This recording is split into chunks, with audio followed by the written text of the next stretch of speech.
Did you feel like when you came into teaching middle school for the first time after that 10-year hiatus, was it similar? Like, was it like riding a bike, or was it like this is completely different? What was your reaction to stepping back into the classroom after 10 years? So it was definitely different. I always swore that I would never teach middle school. I was very much intimidated by the older kids. Why do people do us like that? What are some strategies that you used to build relationships and engage students in your classroom? Students know that they can expect the same thing every single time that they come out my classroom. Very clear with communication to both the students and the parents. I also greet my students at the door when they're coming into the classroom. What is it that you wish you knew when you became a first-year middle school teacher? I think for me, it's that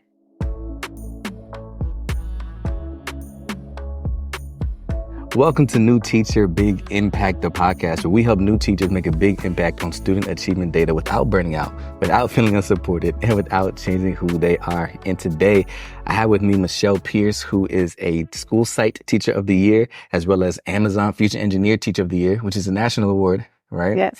And somebody who has mastered the art of making sure students actually complete the work that was assigned, right? As well as a mother, as well as a coworker and a friend, one of my best friends. Well, over these last few days, not one of my best friends, because you've been getting on my nerves about this podcast, but over the last few years, one of my better friends, Michelle Pierce. I appreciate you being here today. Best to better. Got it. Yeah, because we've been trying to record this thing for like 2 months, and we just can't get the time right, but we finally got it.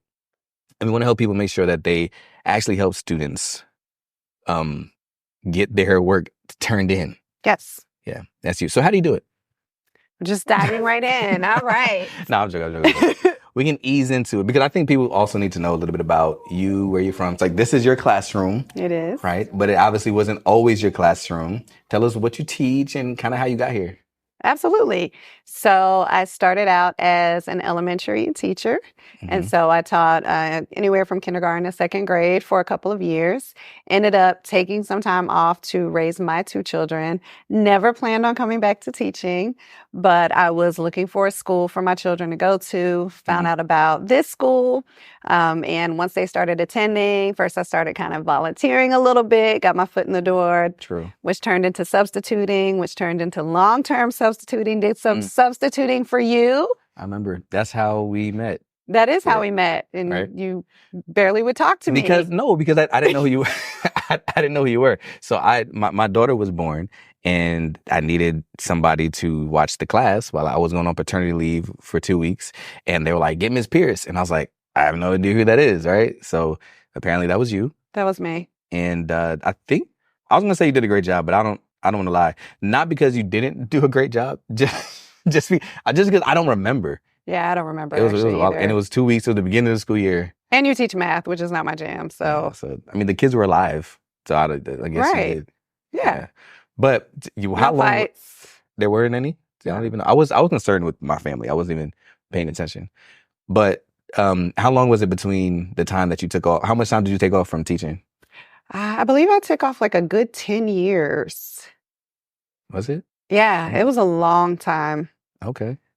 Did you feel like when you came into teaching middle school for the first time after that 10-year hiatus, was it similar? Like, was it like riding a bike, or was it like this is completely different? What was your reaction to stepping back into the classroom after 10 years? So it was definitely different. I always swore that I would never teach middle school. I was very much intimidated by the older kids. Why do people do us like that? I don't know. It just, little people was for me. But once I had my own kids, I think it changed for me. And being in your classroom, I was like, okay, first of all, middle school has much better schedules. And I think that's when things started to click. Like, I can actually do this. And so that was when I decided to take the open position, which at the time was computer science. That's how that happened? That is how that happened. Oh, okay. I actually, I offered to fill in as a long-term sub until they hired somebody full-time. And literally within an hour of making that statement, I was like, I can just take the job myself. And so that's what happened. And year 6, here we are. That's crazy. Yeah. I didn't know. I thought you had a computer science background. No, not at all. I mean, my Really? dad is a computer scientist by trade. So, I mean, it's in there, but you didn't like it's go in to the school for bloodline. it. Did not go to school for it at all. Got you. I always think that's interesting because as I'm thinking about people who are listening to the podcast or watching the podcast, there's so many different ways to get into education. Right. And I feel like, correct me if I'm wrong, let's talk about it. Do you feel like once you get your foot in, you can kind of like maneuver, skedaddle around? Like, do you need the license in that area? You know what I mean? Like, yeah. Well, I definitely think that's one of the benefits of working at a charter school is you have a little bit more flexibility. So I am licensed K-6, but it's technically elementary education. But I think that my qualifications and skills in the classroom kind of spoke for themselves. So that's why it was a little bit easier. okay. To What's from subbing for 2 weeks? Oh, yeah. Well, no. I mean, she was impressed with me from the time she met me. From you subbing? No, when she met me at the parent meeting to learn about the school. Oh, so she was impressed with you as a person. She was. She actually is crazy. She actually told me the first time the principal at the time, our founding principal told me when I first met her at a parent meeting that I would work for her one day. And I told her that was absolutely would never be true. And here I am 6 years, 6 years later. I didn't know that. Yeah. So fun fact. It's crazy because sometimes, I mean, it's a common phrase. People say things like, it's about who you know. Right. Right. So almost just you being a good person kind of qualified you to get that role eventually. The principal liked you. She kind of vibed with you, your personality. She saw you subbing. She trusted you. You volunteered. And then although you weren't even certified to teach middle school, you were given a middle school computer science position with no computer science background. Absolutely. Well, and I think too, just with our conversation and the questions I was asking her about the school when I was trying to find a school for my children showed that I was knowledgeable about education and what mattered. But yeah, I mean, I did long-term sub and she saw my work over in the elementary school. So when we got to the middle school, like literally when I told her that I would take the job permanently, her response was, I told you would work for me one day. So it kind of came full circle. Okay. All right. So that worked out. That's cool. But I will also tell you that a large number of computer science teachers actually come in with no computer science background. So I had a bit of imposter syndrome when I first started, but as I started talking to more teachers and being able to interact with them and have an impact, I started learning that more and more teachers actually had a journey similar to mine. And that kind of has fueled me to keep doing what I'm doing. It fueled you because a lot of people don't have proficiency in there. What fuels you? Like, why does that fuel you? Yeah. So part of the work that I do with Amazon Future Engineer and with Computer Science Teachers Association is helping teachers who are new to the computer science field get the resources and the community that they need to kind of help them get a leg up that I didn't have when I came in and kind of had to figure it out for myself. So I'm actually writing a course right now, co-writing a course to help that is chock full of resources for new computer science teachers who are starting out, whether they're beginning teachers altogether or just teachers moving into the computer science field. You didn't tell me that. You try to keep secrets. You do it all the time. No, okay, whatever. And that's my mentor, y'all. Tell me everything I know. That is true as well. Because it is true. It is true. And actually, I talk about you a lot. They probably, if people have been listening to the podcast for a while or like following some of my work online, they probably know you. Because hi. Yeah, I talk about you a lot because you were literally my mentee. My first one at this school. So we're at the school that I started working in. This is the last school I taught in. Let me put it like that. And I don't currently work here anymore. I came just to shoot the podcast. This is Michelle's classroom. But when I was teaching here, was it your first year computer science that I became your mentor on paper? I don't know that you were ever really my mentor on paper. I just forced you. I feel like I had to do paperwork for you. Maybe you did, but it was like an unofficial because I wasn't technically a BT. So that it was just kind of I don't know. We probably shouldn't have said that like for legal purposes. Strike it from the record. But no, I kind of told you would be my mentor. You didn't really have much of a choice. So sorry about that. Well, I feel like it worked, obviously. I feel like I'm your most successful. we can't say that because we can't say that because this is being recorded. I feel like I've had amazing mentees and they've all gone on to do fantastic things. You know, I think you have tremendous accomplishments as well. Yeah. But I have learned a lot from you, seriously. Yeah. Like both in the classroom and outside of the classroom. That's awesome. I would ask you what, but I'm kind of nervous. But what I tell people a lot, So when I gave you the introduction, I mentioned that you were a teacher of the year. Yeah. And then you were the Amazon Future Engineer Teacher of the year after or before. They were not the same year. Correct. And my story that I tell people all the time is that I was a terrible teacher that transitioned to a 2-time Teacher of the Year. And as I tell my story and I'm talking about some people who I helped and coached and mentored, I often tell your story, how you came, from the elementary ed and then taking a break and then coming into the classroom. And then you came in the classroom and you started doing a fantastic job. And then you became a 2-time Teacher of the Year. I was like, wait a minute. Maybe these principles work. Like maybe the things that I'm teaching are actually effective, because not only did it help me become a 2-time Teacher of the Year, you become a 2-time Teacher of the Year too. So there's a method to this. There's something to mastering these proven principles. It works, y'all. Follow the system. So a lot of times when we talk about the podcast or talk about who I help, I always say I help new teachers make a big impact on student achievement data without burning out, feeling unsupported, or changing who they are. A lot of people reach out to me and say, I'm not a new teacher, but I feel like some of the things that you're sharing are super, super helpful. Yeah. I want to challenge it a little bit for those that saying I'm not a new teacher. When you came off of your 10-year hiatus or 10 years raising your family, did you feel as if things were new? Did you feel as if you were a new teacher, or did you feel as if you were a veteran in your new role? Oh, that's a tough one. I think that when I first started kind of with the substituting, there was a little bit of newness to it. But again, that was more, I was substituting strictly elementary at the time. Mm-hmm. So I think when I came over to middle school, it was kind of in between. I didn't feel like I was completely brand new, but there were some things that were new that I had to kind of adjust to. Kids are different now, processes and procedures are different. A lot can happen in 10 years, y'all. So, it was kind of in the middle, I think. Got you. Yeah, I think there's a lot of strength to that, because as I was thinking about that and reflecting on answering the question when those people ask, I'm like, man, so every year, I know for me, my hardest year was my first year. Do you know what my second hardest year was? I don't know if I ever told you. You haven't. Just take a guess. The first year was definitely the worst year. I almost quit. It was the worst year of my life, period. But what do you think the second worst year was? I have no idea. I hate the guessing game. I tried to set you up. Like, okay. Your second year? That's a good guess. It's wrong. But it wasn't my second year. It was actually my fourth year. Oh, that was my next guess, actually. Why? Because you're like no longer BT. So you're like on your own, kind of. Okay. That's a good rationale. So BT is beginning teacher, for those who may not know. We like to use a lot of acronyms. Yeah, we do. Yeah, my BT, bad. And I hate teacher. acronyms generally. So it's the first 3 years of teaching. But it was year 4 for me, because that's the year I transitioned from Huntsville to Charlotte. And how would I have known that? You wouldn't. That's why I said just take a guess. It's okay to be wrong. Oh my goodness. So the first year was my worst year. Second year got better. Third year I was teacher of the year in Alabama. Then I moved to Charlotte, and everything was different. So when I came from teaching 7th grade math to teaching 6th grade math, and then it was obviously my first time in that state teaching. So there was different standards.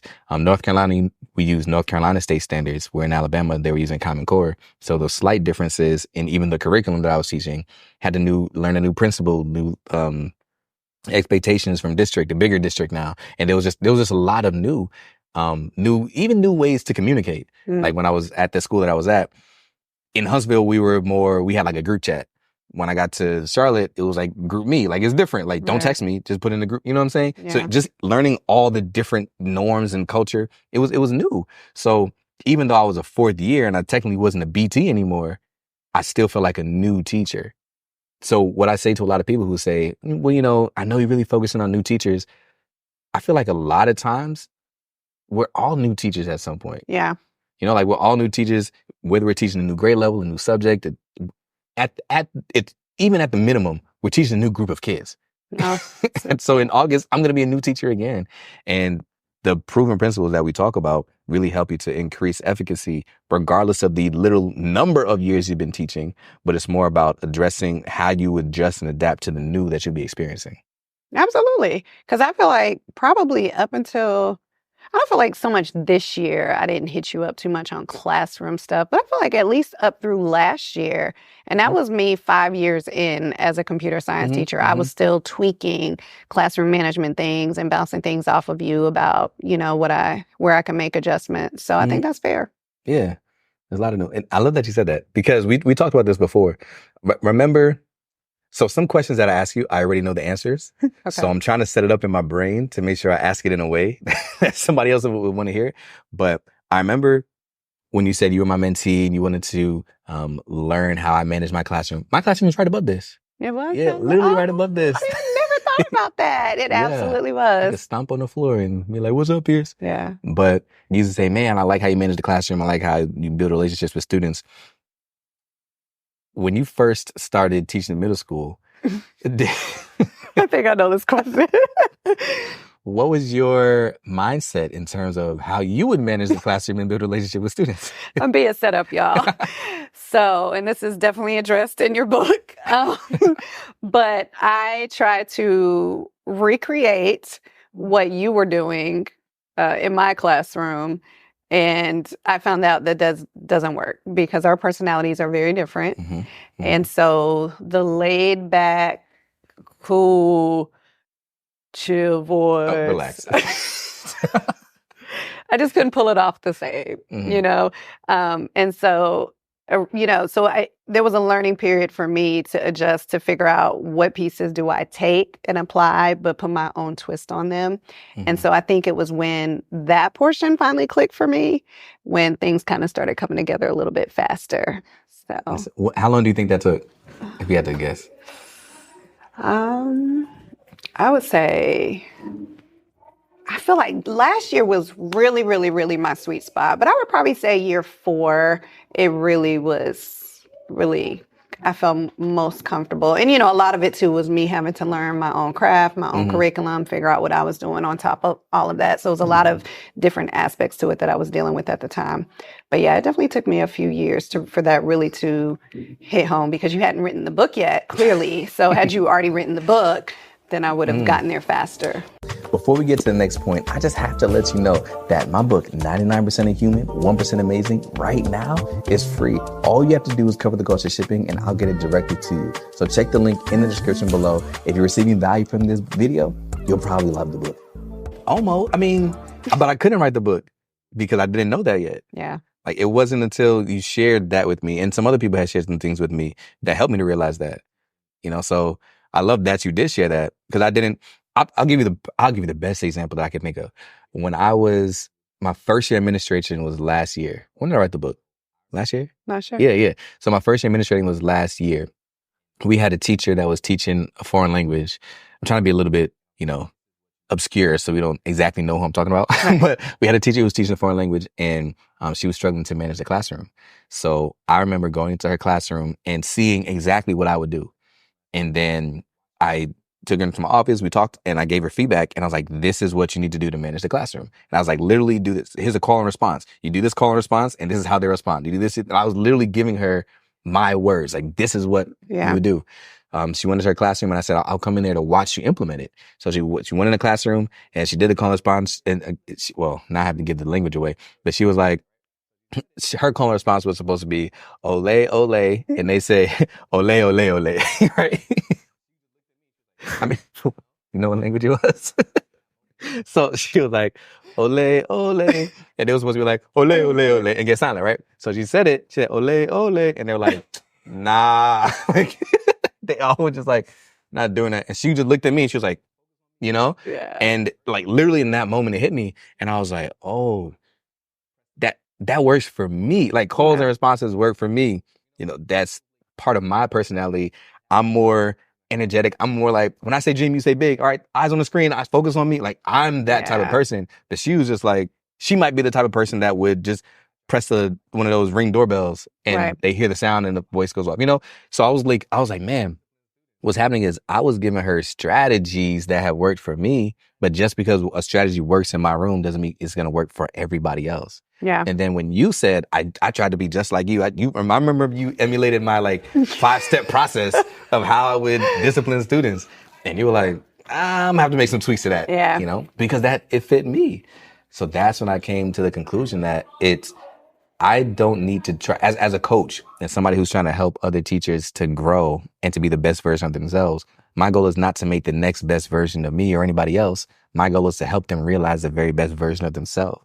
And that's when I was able to synthesize it down to the proven principles.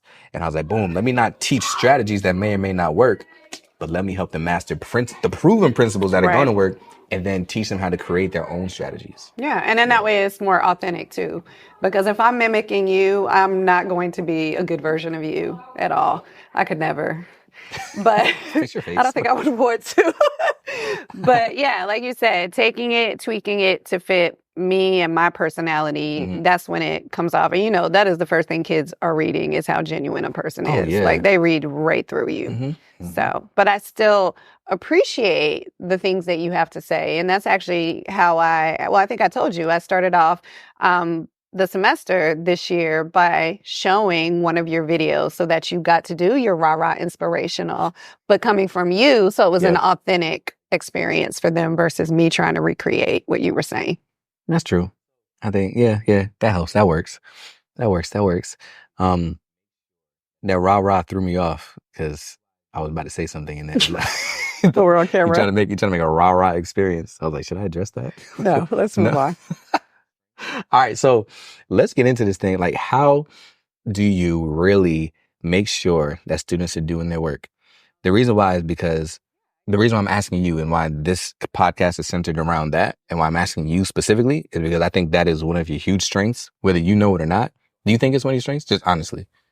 So yes, when you pointed it out, and I think I'm like, oh yeah, I guess that is true.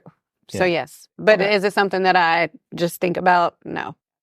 Got you. Okay, well it is, because I have a lot of questions that I want to ask on the podcast, and based off of, the questions are based off of questions that new teachers have. And then when I think who would be best to answer this question, that's how I then source the guests. Gotcha. So this was a question, how do we make sure students actually do their work? And then I think, man, who in my community has done an amazing job with that? You're the first person that came to my mind. Because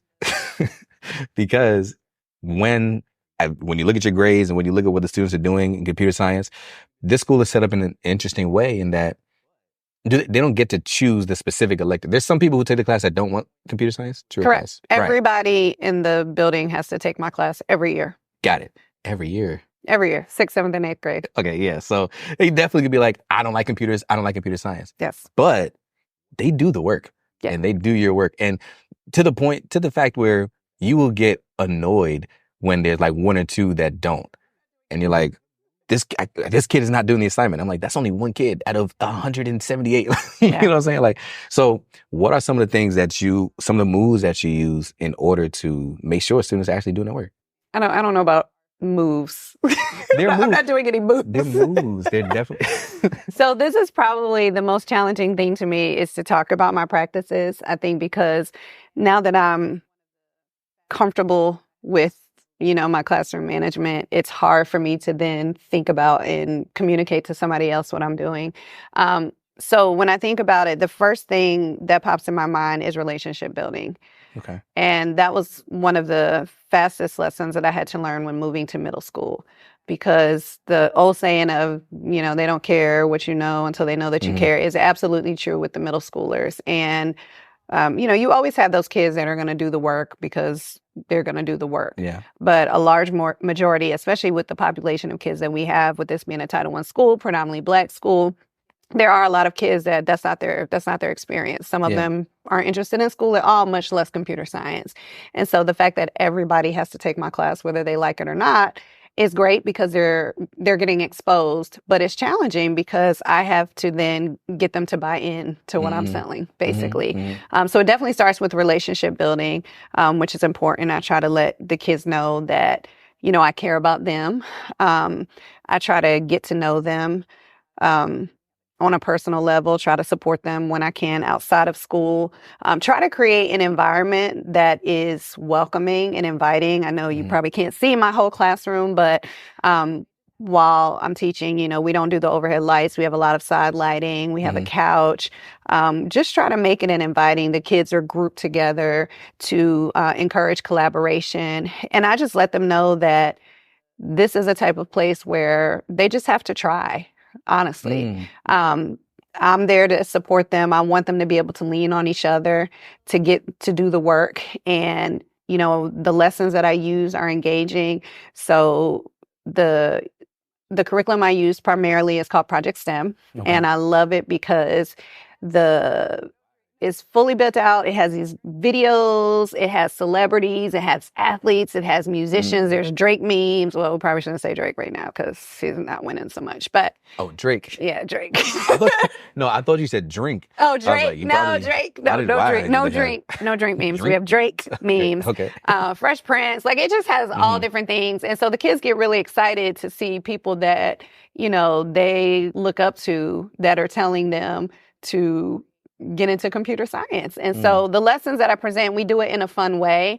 I also try to make the lessons relatable to them. I don't want them just to be like, hey, we're just programming to be programming. Yeah. So like 8th grade, for instance, this semester, we ended with an end of the year project, which was to create Snapchat filters. So they actually got to learn. Right. Yeah, they got to learn how to create their own Snapchat filters. So that's something that's like very connected to them. Yeah. And so that's the kind of stuff that keeps them going. And I mean, I've honestly have students year after year that tell me that, computer science is okay. They're like, but we're really coming for you. And so, I have kids, my class is a semester class. So some kids take it the first half of the year and some take it the second half. And the ones from the first half are constantly coming back the second half. Can we come back in your room? I'm like, nope, see you next year. But that speaks to the fact that something's working in here. They feel safe. The couch is always open for kids that need to chat, that are having issues, need to cry a little bit. Yeah, you did used to spend a lot of time. But that's because I didn't have an office. You did not have an office. That was my first year out of the classroom, and I was floating, and I didn't have an office, so I was be on that couch right there, just doing my work. Go ahead. And I was on the other side of the room at my desk. Just teaching away. Yeah. So those are the things that I can think about off the top of my head that really get them to do the work. And, I give them opportunities to be successful, right? So even with my own kids, one of the things that drives me crazy is when teachers come from a punitive. And so I really, I tell the kids, whatever work you're willing to put in, I'm going to support you. So they have, now I will tell you, I have clear expectations, which I learned from you, very clear expectations of when things are due, what the consequences are if they're late. But students, if they turn something in, they don't do so well on it, they always know they can go back in and make changes to it, resubmit it, and I'll regrade it, because that's literally the most important thing to me is the skills that they're getting from it. And so, there's just you just really don't fail. We just finalized grades last week of school. And I think out of, let's say I have 150, 200 kids, I had 3 kids to fail my class this year. And they're all in the same friend group. So they just said, I'm just not going to do it. Because I think the reality is, to somebody that's asking the question, how do you make kids do the work? You can't. You can't. You can't make kids do the work. You, like you said, can create an environment and build relationships that encourages students to do it. Yeah. But I don't want to say you can't win them all, but it is true that you can't win them all. It just sounds cliche to say. No, but that has that statement you just made, I remember when you said that to me. I think we were on one of the monthly calls, and you said that, and that was so freeing to me, because I am the type that, the mama bear in me, no, nobody left behind.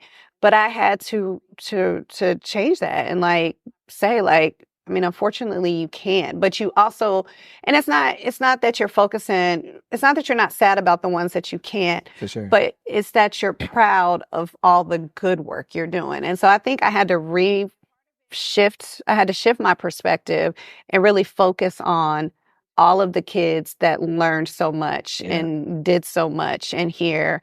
And I'm still sad about those 3. But hey, we have next year. Yeah, they have to take it every year. And part of it was one of the girls I actually had pulled aside, and I was talking to her, and I said, "Hey, remember, man, at the beginning of the semester, you hated me." And she was like, "Yeah, I did." And I said, "But I haven't changed." She's like, "No, you haven't." She said, "It was me," meaning her. Yeah. And I said, "Yeah, And so I think for her, and she's a sixth grader. So this is my first time. She's new to our school. So it's the first time, of her meeting me. But I think it finally clicked. So I'm 100% sure that next year would be different for her just because of how she was viewing me. That's so cool. Yeah. Like building those relationships. I want you to think about some of the ways, some actual strategies as well. Because I think that's huge. And I think, like I always talk about the principles and the strategies. So the principle there is relationship building. Somebody listening or watching is like, we hear relationship building all the time. I would love for you to give some like strategies of what are some ways or things that you were doing to build relationships, as well as you gave an awesome strategy of, I hope you guys heard that, about how incorporating things in pop culture or things that they're interested in, engaged in, to say, oh, let me do this work. And then I love the fact that something I used to always say is that there's no deadline on learning. And how you said, man, you didn't get this complete, but you try it and do it again. Yeah. Even I taught math.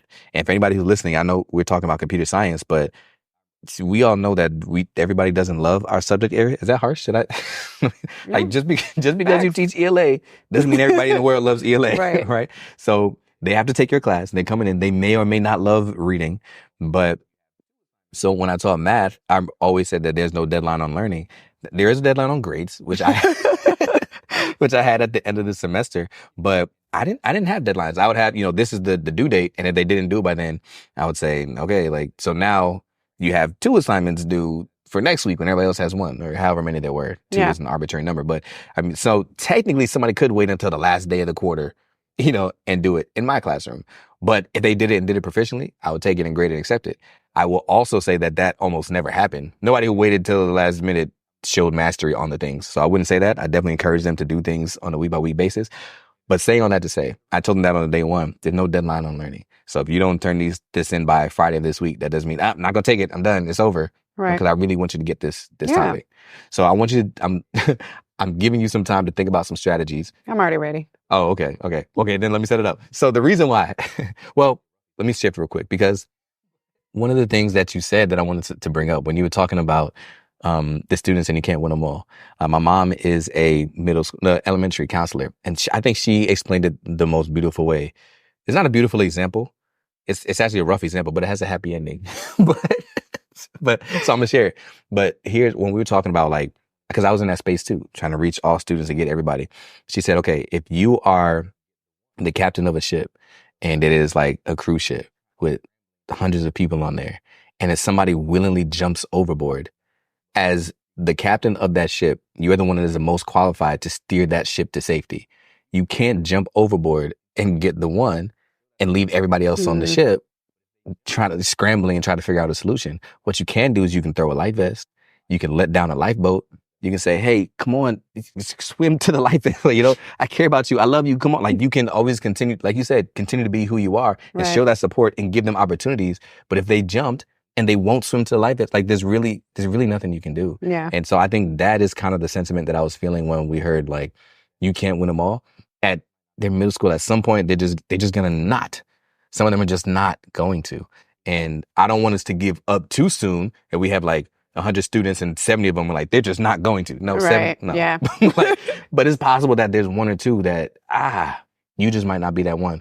But I would also like to say that you being consistent in who you are, that you can plant seeds and you never know what that seed is going to grow into. So even though they failed computer science this year, whether they're 6th, 7th, 8th graders, they may go into high school or beyond. And the things that you are instilling in them, we never know what that's going to grow into eventually. So don't even count it a loss. I can't say you won't win them all. Yeah. I'm saying be consistent in who God called you to be and show up and help the best way you possibly know how. And you never know what's going to happen as a result. Dropping naked. Yes. That was the longest question ever, by the way. Did I ask a question? Yeah, you did. And then you answered it yourself. Well, because I was trying to give you time to build up the strategies. What if I told you that the principles that are being taught in this video could be taught to your school community live and in person? Well, the answer is yes. I'm Daryl Williams Jr., and you know that I'm on a mission to help a million students be able to live the life that they choose, not the life they're forced to settle for. And I do that by empowering new teachers to have a big impact on student achievement data without burning out, without feeling unsupported, and without changing who they are. So if there's a message that I can empower your students, your staff, your school community with, I would love to pop up in person and make that happen and provide massive value for your school community. Check the link in the description below to fill out a booking form, and somebody from the team will get back to you about how we can work together. So here's how I want to set it up. I read a book recently called The Art of Stealing, or Steal Like an Artist. It was actually dope. It was a really good book. Okay. It's about creativity. But they said when somebody emulates one person, they're viewed as a knockoff. And that's a negative thing. Like, oh, you just trying to be like Michael Jordan. Or you just trying to be like whoever it is, you know? But when somebody steals from a lot of different people, then they're the greatest thing ever. Like if we just stick with the basketball analogy, like if you take Steph Curry's shot and LeBron James's drive and Giannis's defense, like if you take skills from different people, and then you're like, oh man, this kid is amazing. But if you just take everything from one person, you look like just a knockoff of that thing. So, right? It's cool. It's a really good book. But so the reason why I want you to share strategies and where I like to share strategies is because when people listening hear different strategies, they may hear something that's like, okay, I can't use that. But if you share 10, there might be 2 or 3 things that they could use. So that's why I like to teach principles, but also share strategies just to spark something in somebody. Oh, maybe I can take that and apply it and add it to my toolbox. So what is some strategy? This is the question now. This is the question. I'm now, ready. all of that was a setup. Okay, you ready? Did you tune out? Okay. What are some strategies that you used to build relationships and engage students in your classroom? Okay. So building relationships. One of the things that I do, it's going to be funny. We have so many funny stories. One of the things that I do, and I don't do it to have an impact. I just started doing it because it felt like it was the right thing to do. And then I started looking back and I was like, I think it's having an impact. So now I keep doing it. But is the greeting students by name every morning. So you remember when I stole your job at the door? Why you didn't steal my job? I didn't steal your job. I gave it to you. Well, I stole it first because you were never here on time. So we have greeters. And so in the morning, there are people standing at the doors to welcome students as they come. And it was your job to be at the door. And then it was like a few times of you not quite getting in place on time. I struggle to be on time, folks. So it was like, what time was it? 7:45. You're supposed to be there at the door. I might rolling out 7:47, 7:52, 58, 8:02. And so then there was nobody there greeting the students. So So I started doing it and I kind of liked it. And then I told you your services were no longer needed, basically. Which was great because because you weren't going to be there anyway. And so now it's morphed into, so I'm actually, this year I'm in the hallway. But the same thing. So I'm greeting the students by name as they came in. And it's like, if there's like, hey, how was your, game yesterday or whatever. But it's just a way to connect. And I realized there's so many students, especially for those quiet ones who never get noticed. Oh, yeah. Like saying good morning to them by name, greeting them with a smile, saying I like your shoes. It really does wonders to build them up and to build relationship. And so that I think is one thing that I do to build relationship. I also greet my students at the door when they're coming into the classroom. So that's true, with hand sanitizer. With hand sanitizer. I've seen you stand there just squirting. Yes, but no, it's crazy. But the same thing, I have kids that are no longer even in my class that come to my room at class change for hand sanitizer. Get a squirt. So get a squirt and get a hug or get, and so the relationship. So we'll put a pause on that. But in terms of strategies, I think one of my greatest strengths, if you were to ask me what my greatest strength is as a teacher, it would be consistency. So students know that they can expect the same thing every single time they come to my classroom, which creates safety, right? Because we feel safe when we know what to expect. Oh, yeah. And so the expectations are very clear. Something I learned from you. And so they know they're going to come to my door. They know they're going to get their hand sanitizer. They know there's going to be instructions on the board. They know their warm up is going to be in Google Classroom. They're going to get their Chromebook. They're going to get their materials out. They're going to sit down and get started. And it's nice because it takes the pressure off of me. There's less fussing or complaining you always have a couple that, but for the most part, they know what they're supposed to be doing. They come in and do it. And so the same thing with classroom assignments. And as a parent, one of the greatest frustrations I have is my son who likes that routine. He struggles when he doesn't know, like, okay, some assignments are on paper, some assignments are in Google Classroom, some are due this time. Yeah. And so I try to create a very routine environment. So the students know every time they come to class, we're going to be doing a new lesson and a new project. And so that's one thing that I want to make clear, because with everything that we're saying, I don't want people to think that this class is easy, because I have very high expectations for my students. But you can still have high expectations, but create an environment where the majority of your students can still be successful. And that's all students. We have a high, exceptional children population, and they are some of my highest achieving students in here. Just because, again, the routines, the structure, one of the things you helped me with was in terms of the discipline, being very clear with my expectations and saying, okay, this is your first morning. And one of the things that our principal always makes light of, she's like, if I'm teaching and something, this is something I probably did get from you. Like when I'm teaching, there's an interruption. All right, Mr. Williams, that's your first warning. And I go right back into it. And then the same thing, like, okay, Mr. Williams, I'm not about to go back and forth. I've already asked you to stop talking. And then you're still going with me. I'll be teaching and texting for the BMT or the assistant principal to come to the classroom, and you're still doing your thing, and I'm no longer ignoring you. I'm now ignoring you. And the next thing you know, somebody comes in the room to get you. So I don't give a lot of energy to foolishness. Yeah. And, so I just think it works. The kids know what to expect. They can't say that they were surprised, didn't know when there was an assignment was due, because it's posted, very clear with communication to both the students and the parents.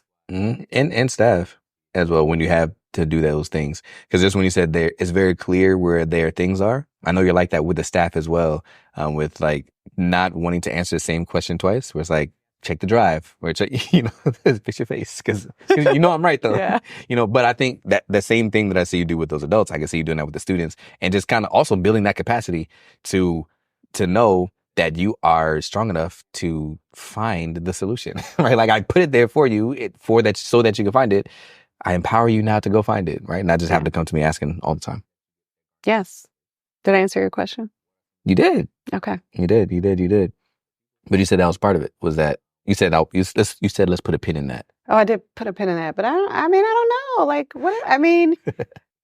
Again, it's really hard to reflect on things when you just do them, It is. Honestly. So that's why I wanted to see if you could pull out some of the things to see if you could. But it's really hard when you're just living. I always like to say you're in your own brain. Yeah. So you don't know what anybody else is. Let me ask you this question then. In the ebook, the My Zone of Excellence ebook, asks 4 questions to help you find your zone of excellence. That because sometimes it's really hard for you to actually know what it is that you do so amazingly. Right. So your zone of excellence is start asking yourself these questions. What are things that you get praise for that, what are some of the things that you get that garners praise from others? What are some of the things that you do easily that are a struggle for other people? What are the things that if you can't do this ever again, it'll like make you feel unfulfilled? So what are some of those things? What are some of the things that you get praised for? I tend to get praised for my consistency. And also I will say, in terms of consistency, that also speaks to, like, the kids know that I love them, but they also know that I'm going to hold them to the rules. So like you will literally see kids coming down the hallway, taking off clothes because they know they're out of dress code. And we're talking about hoodies. This guy, we're talking about hoodies and that type of thing, or coats, because they know, like, oh, Miss Pierce does not play about following expectations. And so that's one of the things that I'm known for across the board. What they used to, the uniform police, I think, was like the unofficial name for a while. But again, they know what to expect. And it just goes back to that. Good or bad, they know what to expect. Yeah. And it definitely lends itself to culture, but it also lends itself to having stronger academic achievement, which is why you have stronger academic achievement. Like you said, they don't come in confused. As an administrator now, I go into so many classrooms and I see the dysfunction, and I can tell that it's caused by a lack of preparation by the teacher, or a lack of consistency by the teacher. If some days we have a do now, some days we don't, I don't know how to walk in your classroom. Right. If some days you tell me to take the hood off, some days you don't, I'm just gonna do my own thing. Even some kids, you can look at them, like you said, uniform police. You'll know, like, they're not supposed to have a hood. If you look at them, you can say, you know what I'm about to say to you, and then but they know, like they know. But if you don't say anything, at some point they'll be like, okay, like I don't have to do this. Here's a good example. Did I tell you I taught 8th grade math this year, like a couple of weeks ago? You did not, but somebody else did. Okay.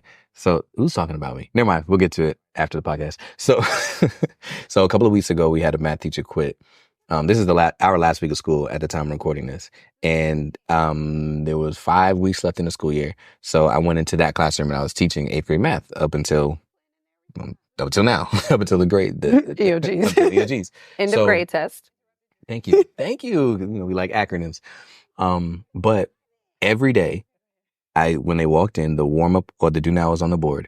And to answer the do now, they had to answer these 4 questions. Because it's 8th grade math and because we were focused on the end of grade assessment, I started every day with the assessment style question, like an EOG and the grade assessment style question. And they had to answer these 4 questions. What is the question asking me? What does that mean I have to do? I know it can't be this, so it must be this. They had to answer that like in sentence form. Wow. And I would, every day. Yeah. And I would tell them, I care less about the right answer and more about the work. Why are you looking at me like that? No, because it's crazy. That's how my exit tickets are designed. It's the same thing. I care less about the right answer and more about the see, now you the threw me up. discipline in their response. Yeah, but that's not what I said. I said it in a cooler way that rhymed. You actually interrupted yourself because you said, "Why are you looking at me like that?" You interrupted me by looking at me like that. Because we're rhyming. Okay, go ahead. I said I care less about the right answer and more about the mental process. Yes. Something of that nature. Right. And so, but yeah, every day they would come in. So at first, the first couple of days they came in, and it's crazy because it was, again, there were 5 weeks left in the school year. Yes, they know me as assistant principal, but when I stepped in, I still was like a new teacher. The first day that I was in that classroom was like the first day of school. When everybody's like quiet and they don't want to do anything. They want to see what we can get away with and what we don't. Some people put their headphones on, their AirPods, and like, take those out, so they're like, okay, he won't let us do that. I could tell they were testing me. And then after the first 2-3 days, they're like, do we have to do this every day? And I was like, yeah. And then by the end, if I have a screenshot, I might add it on the screen here. But by the end, you should see the paragraphs that they were writing. And they would just come in, and every time they walk in, I was like, all right, you need something to write on, something to write with, something to write on, something to write with. Like, I'll just repeat that. They'll come in, take out their books, and just start writing. What's this question asking me? The question's asking me too, and they'll just go through it. So consistency, and it lended itself to having a lot less discipline problems. Yes. Kids aren't coming in and I'm gonna flick somebody in the back of the head. I'm gonna throw my pencil across the room. Like they come in, and because they know I need to come and sit down, have something to write on, something to write with, and start answering these questions. And that's just what they did. Yeah, same. So and that's another thing I get that they give me kudos about is because I have some of the fewest discipline issues in my class in terms of like kids needing to get removed or knock on wood, it's never even been a fight in here, which is I had some kids try and I you're gonna love this story, y'all. I literally jumped up and I said, I bet you won't fight me though. What? I told you that. And then everybody started laughing. And I remember the laughing part. That's what you said? Yeah, I bet you won't fight me though? I bet you won't fight me though. Okay. Yeah. So anyway, but yeah, no. That is not advisable. I do not sign off on that. You know your kids. If you don't know your kids and you challenge them to fight you, they might. Yeah, right. It end up like you're what? Read the book, y'all. I didn't challenge them to fight me. I was trying to do something good. You were, but it didn't work out. It did not work out. But I also love that. And so that actually made me think of something else is even though it's computer science, like we're not just learning computer science. And so I think like, even though it's a math class, like by implementing that, you're not just learning math, right? There's some ELA, like we're now in sentence, and so same thing in here. We do a lot of SEL, social emotional learning. We talk a lot about growth mindset, and that's where your video came into play. We start off the semester talking about growth mindset. And so I start the semester off by telling the kids it's less about the actual coding skills.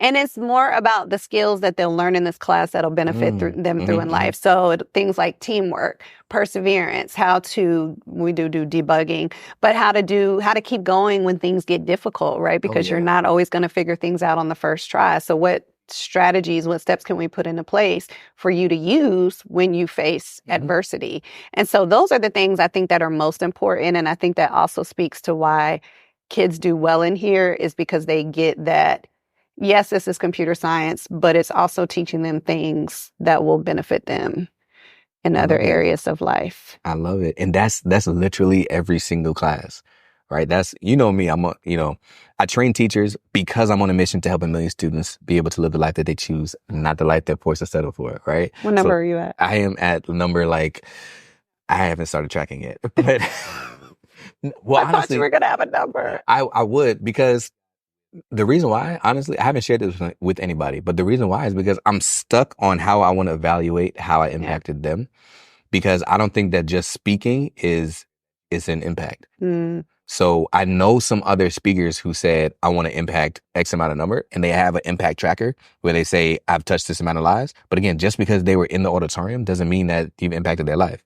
So actually, what I've thought about is, when I impact teachers and students, having them somehow be able to prove to me that they learned the skill.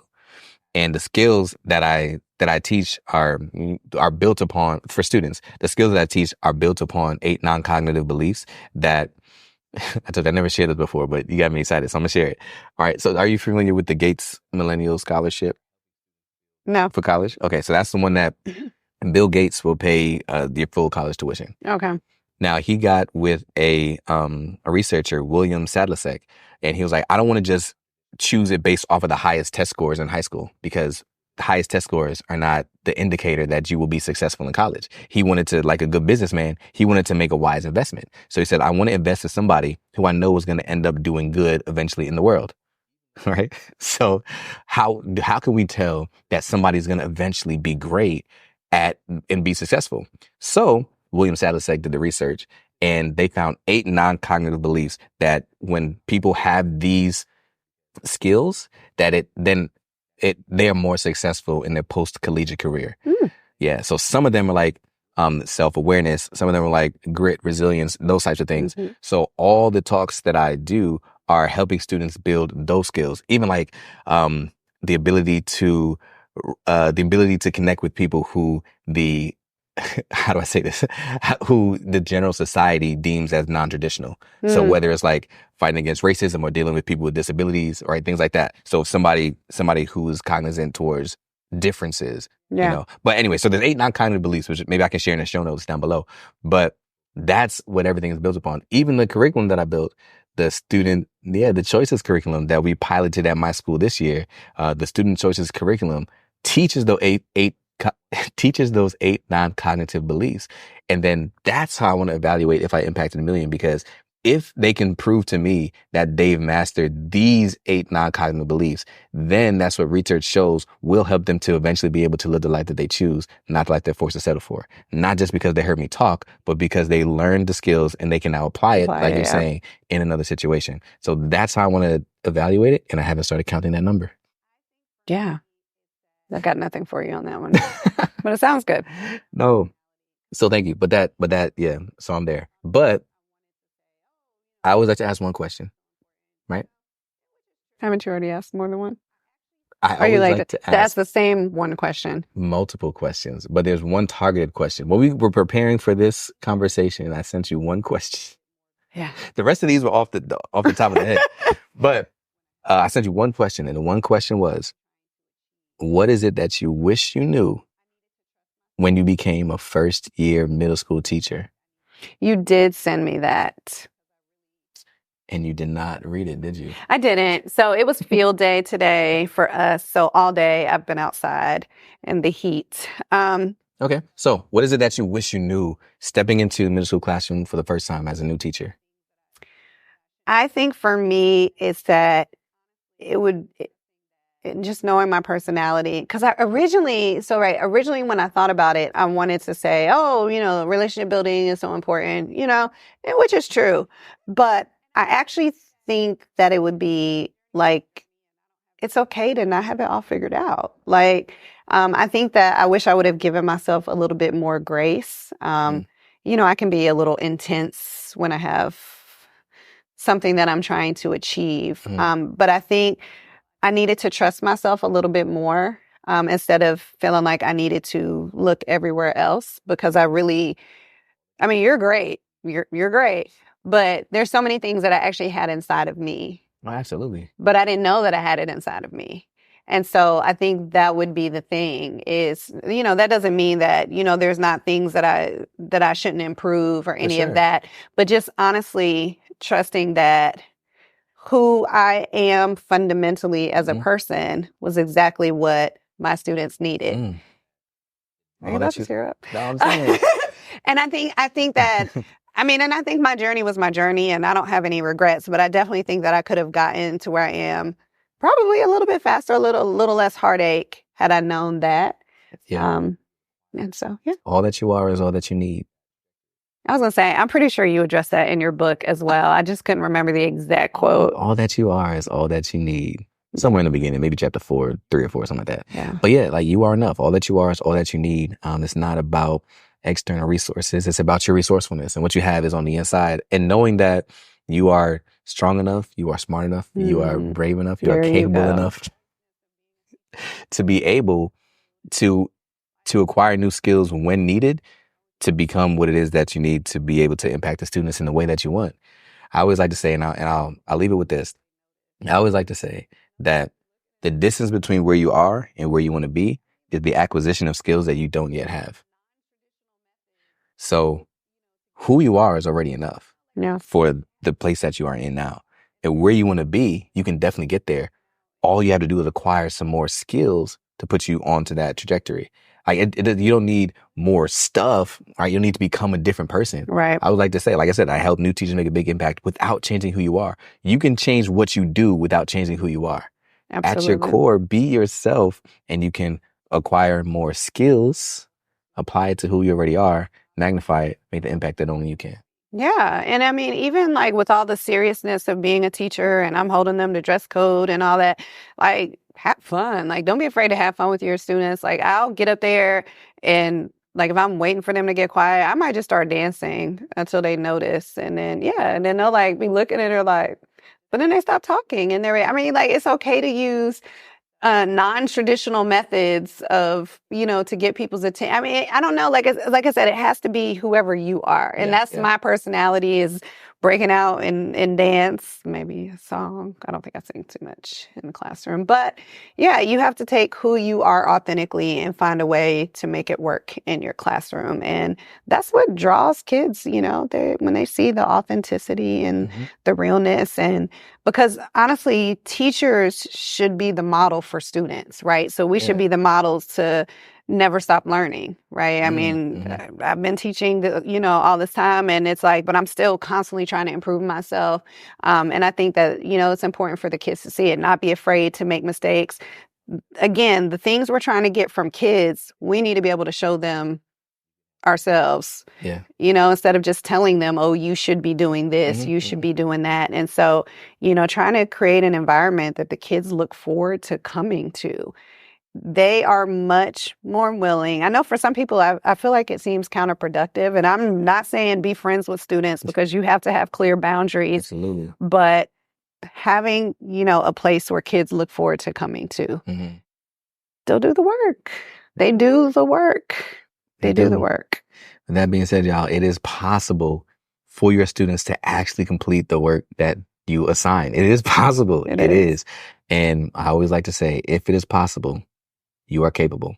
We learned about building relationships. We talked about engaging our students. And when we do those things, students can do the work that we assign. And when students do the work that we assign, we can help them have better achievement data. So even as a new teacher, you can have a big impact. I appreciate you. Thank you, Michelle, for being here today. Yes. And I'll see you on the next one. If this school year burnt you out and you're coming back next school year, summer break isn't going to be enough to make next school year even better. Because time off doesn't heal you when the issue is how you spend your time on. What will heal you is a solution to your stressors. As a former terrible teacher turned 2-time teacher of the year, I've struggled with the same things that you are struggling with. Tell me if you said any of these things this year. This is too much. What is wrong with these kids? Where's my support? You don't need any more strategies that may or may not work. What you need is a comprehensive solution, one that is unique to you and your problems. And if you've watched this far, you definitely connect with the problem. So let me share the solution that helped heal me. I was able to find my teacher ID to help me avoid stress and make an impact. And now I just want to help you do the same. I can teach you how to identify your dreams so that you can live it in every block every day. I can teach you how to illuminate your differences so that you can make the impact that only you can. I can teach you how to ignore your doubters so you can fortify your mindset to know that you are strong enough to do this work. And I can teach you how to improve your data so you can deliver on the promise you made to students to help them be their best self. All you have to do is click the link below to make next school year your best school year.